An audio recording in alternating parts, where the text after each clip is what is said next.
Hello guys, Andy from Kent Survival here. I've come up to Nolfolk today to visit a couple of new friends. We've got Lewis and Ben, and they are B L Bushcraft. And they have an Instagram page, no YouTube as yet, but it could be on the cards, we'll see. And they've invited me up to have a look at their cabin and spend the night in this wonderful kind of unkept wood here, which is really nice and natural. I just wanted to ask them a couple of questions first about the cabin and that. So first, what got you into bushcraft and kind of got you started on this path? I think initially, because we've been living around here our entire lives, we're quite local to woods and we have quite a good knowledge of the woodland and the area, so we just felt like coming into the woods and sort of experimenting with building dens and all these sort of things is quite a fun thing to do in our pastime. So. Much the same as most of us. Yeah, it's just very boyhood nature, isn't it? Just getting into the woods. Exactly. And when you start off, you're not making things that are very, very good or even usable. But as soon as your skills develop and you try and build things that are better and better, and hopefully end up with something similar to that. Exactly. So I've been looking through your Instagram and I've seen you've had some other projects and that. What came before the cabin here? So before this cabin, we had a double lean-to. Sadly, that was flattened during some deforestation close to here. But we covered that in moss, and yeah, we really enjoyed that. And it's a shame that it was destroyed by unnatural causes. But it led to other things. Yeah, what it has done is it's led to the new build, which probably wouldn't have happened otherwise. So. Excellent. Okay, so how did doing the double lean-to and other projects, how did that help you start this one? What did you take away from that to start this? I think the original inspiration for the double lean-to was the central fire, something that we always have liked as fires. So that started around that, and we kind of built something that would be able to vent a fire and us be able to be in it at the same time. So what this cabin has allowed is somewhere that's out of the weather, but we've also integrated a fireplace into it, so we can sit in front of the fire even if it's raining or snowing. Have you brought any materials from that into this? Or is this all fresh? Yeah, this is mostly fresh. We've got bits and bobs from the old den, like the door, and other little bits and bobs, little details. But apart from that, it's mostly built as we go. Yeah, from the original den though, we did have a name plaque on the original, but since that came to over here, we decided that was a bit tainted. Yeah. So we threw that on the fire and burnt that one in there. Is there a new celebration? One yet? Yeah. Not quite yet. No, it's on the cards. Yeah. But it's not. It's like putting the keystone in. That's it. That's the final thing, I think. Is the plaque. The crowning. Yeah. Right. So I think people would be wondering what inspired you to do a cabin. So you've done a lean-to. That's what most of us tend to do. You've moved up to a cabin. What inspired that? I think originally the design was from a medieval crook-framed house. And they were built around a frame, and then the walls and the roof then go on top of that. That allows for vertical walls and a high roof, which you're not hitting your head on every time you go in. One of the limiting factors of having a lean-to is obviously you're not able to use all your ground space. So if you've only got a limited space available, building flat walls where you can use everything is really useful. Definitely. And it also means if you're sitting near the wall, you've got something to rest your back against. You don't have to be sitting cross-legged on the floor. I know that. The bad back from the hunting in the lean-to. Yeah, so it's much more usable for what we needed it for. Yeah. So the frame itself, is that the main rigidity of the structure? If it came out, would it be very... yeah, without the two end frames, the whole thing would fold in on itself. Yeah, so. Everything relies on the frame, but when we were building it, we had quite a lot of cordage in there. But we've built it strong enough now. We think if we were to cut all that cordage out, it would be able to hold its shape relatively well, and would last for quite a long time. So I can see you've got like some chink in here. Take you through some of the techniques you've used. Like the chinking, that's clay, right? Yeah. We've harvested that from the local river. We've got a small stream that's just down the bottom of the hill, and we've excavated that and brought that up and used it to fill the gaps between the logs. Obviously, without trying to fell too much, finding dead straight wood that'll fit flush with the next log above it is almost impossible. I know that myself. So to try and fill in some of the bigger gaps, we were trying to stuff it with pine cones and other debris from the floor. Obviously that still left lots of little holes where the wind was getting in, which is when we then clad it in clay. Add some structure to that clay. Yeah, exactly. Yeah. So the cabin's looking pretty complete. Where do you go from here? Are there other jobs on this you want to do, or is there another project after this? I think our next job is moving on to the inside of the cabin.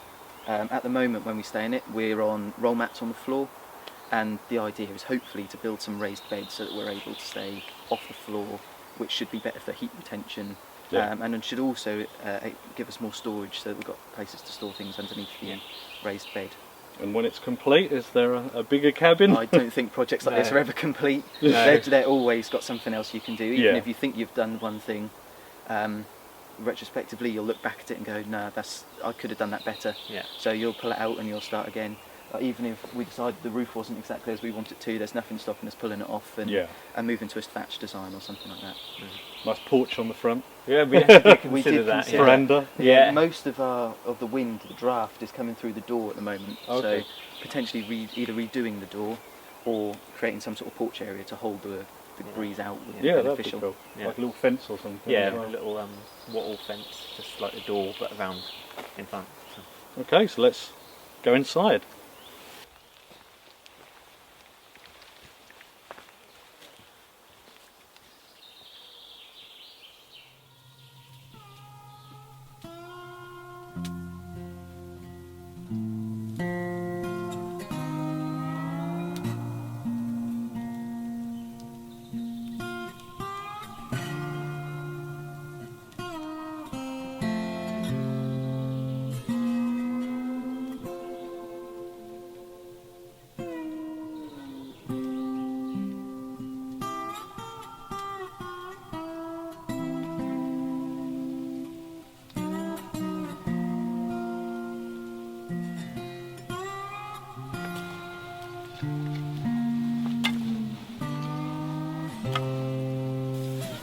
Well, we've come inside because it's raining a bit outside, which is a perfect opportunity to have a little tour in here. Looking at the fireplace here, but this isn't the first fire you guys have had, is it? No, this is the Mark III. It's just become how it is, just through trial and error, really. We've ended up at that sort of size because of the limited space in here, and we just want to get some heat out when it's cold, just so we've got all year round use, really. So. Seems to be working pretty well. The chimney from the outside is pulling pretty well, so we've got good circulation there, and it's not getting smoky in here at all. No.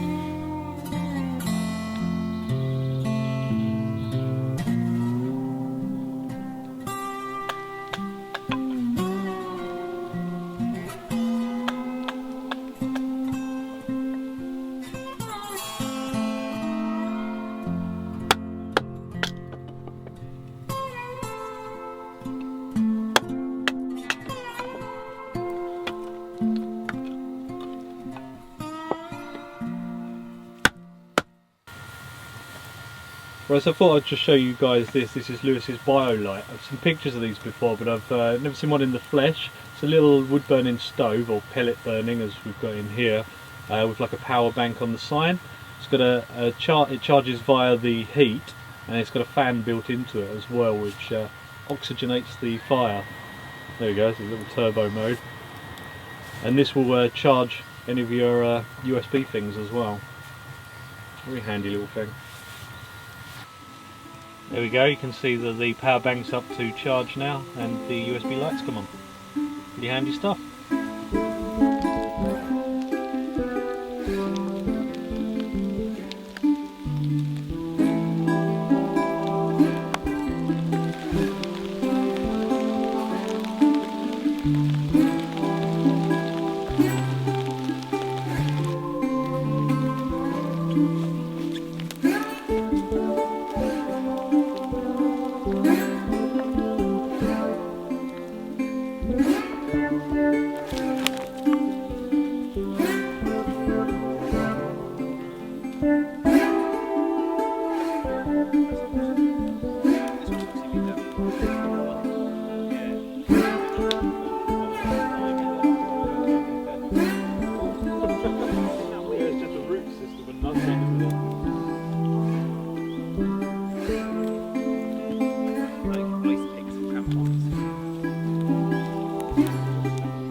The rain's died down a bit now, so I just thought I'd show you. I've got my hex peak up.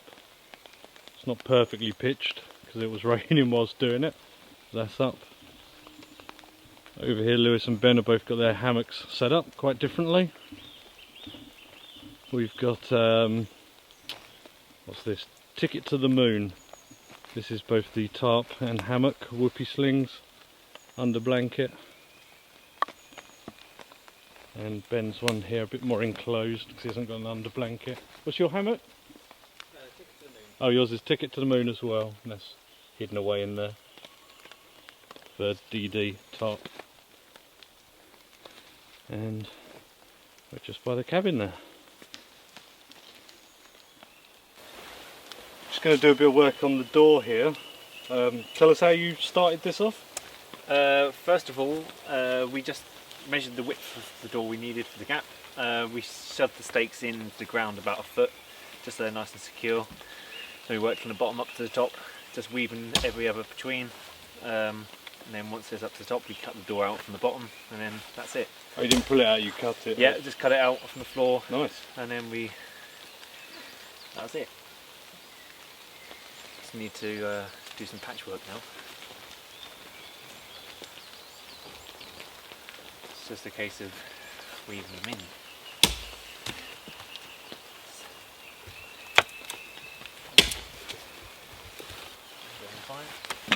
Yeah, and trim it to size with a saw.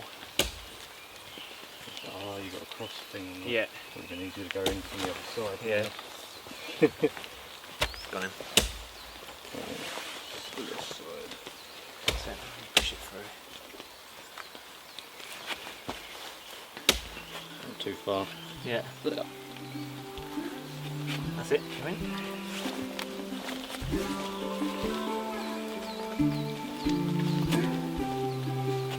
Yep. Oh, you go through. There. That's it.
Right, so the guys have just been chinking the gaps in their logs here with these pine cones and just going over it with this clay.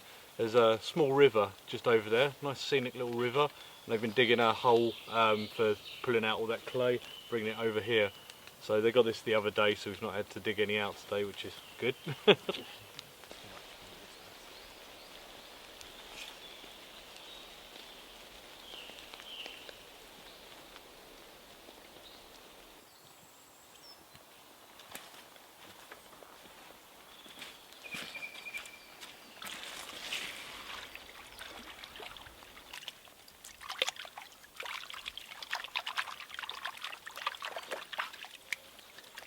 what I do is make my bundle, Little nest. and I put a piece in there. Yeah. In case it's burning quite quickly. Get another bit.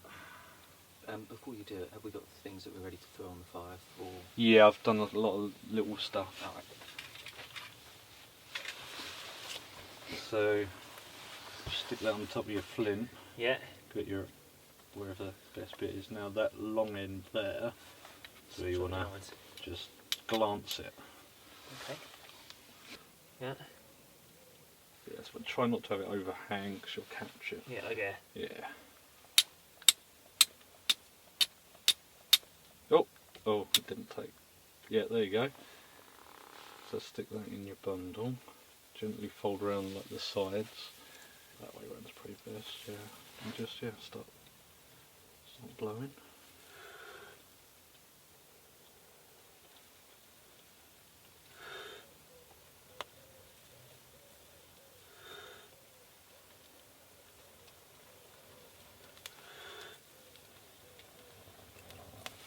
There we go. There's some shavings and stuff. Just try and get stuff on as quick as possible. Yeah.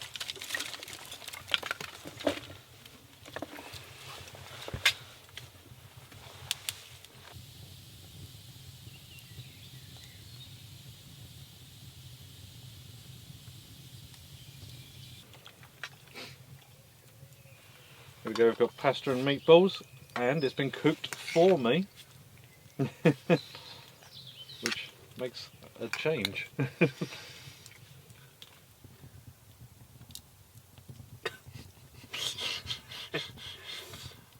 you can't, oh no, can't touch with a stick. Yeah.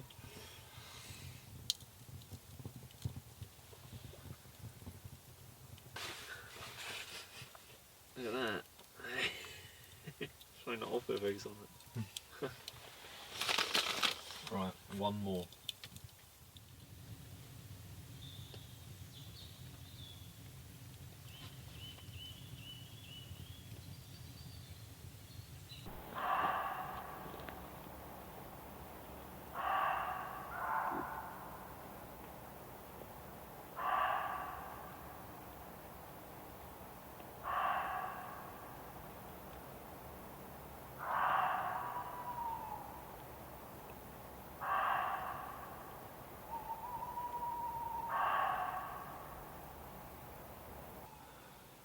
Well, we've had a good night. Not filmed too much as these things go when you're chatting around the fire and stuff in the cabin. Got quite toasty in there this evening, which was pretty nice. Been listening to the muntjacs and the owl going off, and yeah, it's time for bed now. So got a couple of projects planned for in the morning and some breakfast. So I'll see you then. Good night.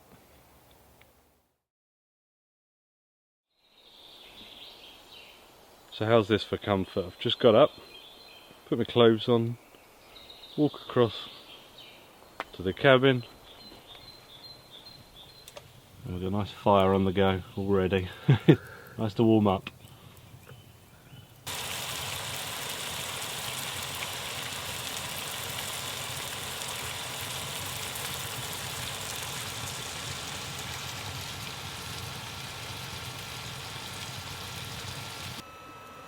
So breakfast by the campfire here. We've got plenty of bacon, some eggs and some pita breads. Have a little breakfast wrap.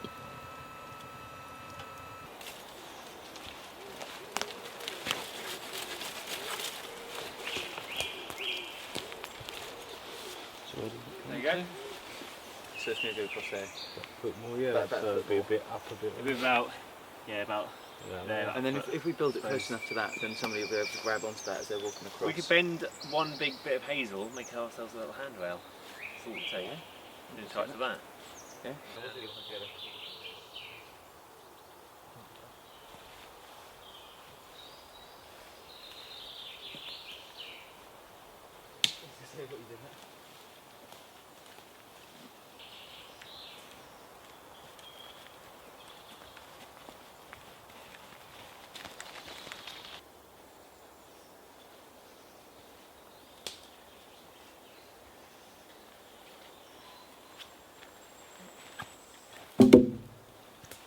longer side, so I think this one needs to go this way. That's it. Right there. And then this one.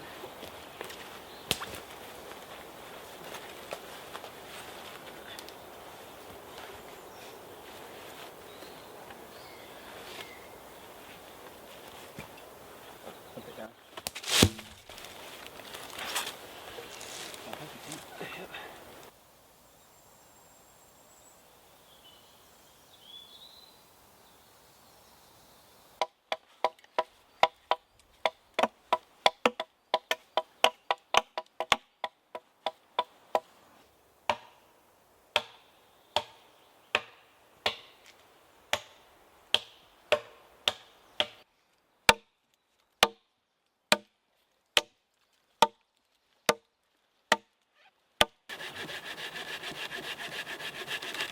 I think that's a bit rotten, isn't it? Alright. Make doable. 69 mil, 69 centimetres, don't use it. Yeah, we can.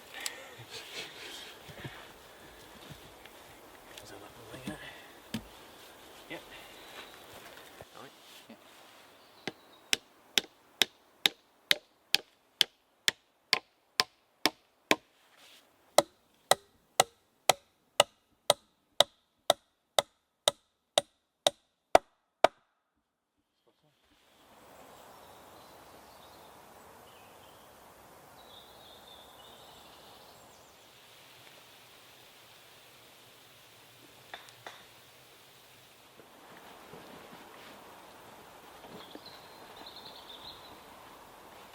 Well, my little stay at the cabin's all over now, just as the rain's coming in, so it's good timing. Weather's not been brilliant, but having the cabin's been pretty good to chill out in, better than just having your tent. So I'd like to thank L&M Bushcraft for inviting me down to be the first guest. Hope I haven't been too much trouble. It's been alright, it's been good. Yeah. That's good. We've had some good fun. We've done a bridge this morning, you'll probably see on our way out. But yeah, it's been an excellent time, so thanks guys. Thank you. Given me some inspiration to take back with me. I don't know if I've got the materials to build a cabin, but bit of inspiration there. Right, well thanks guys for watching, and I'll see you on the next one.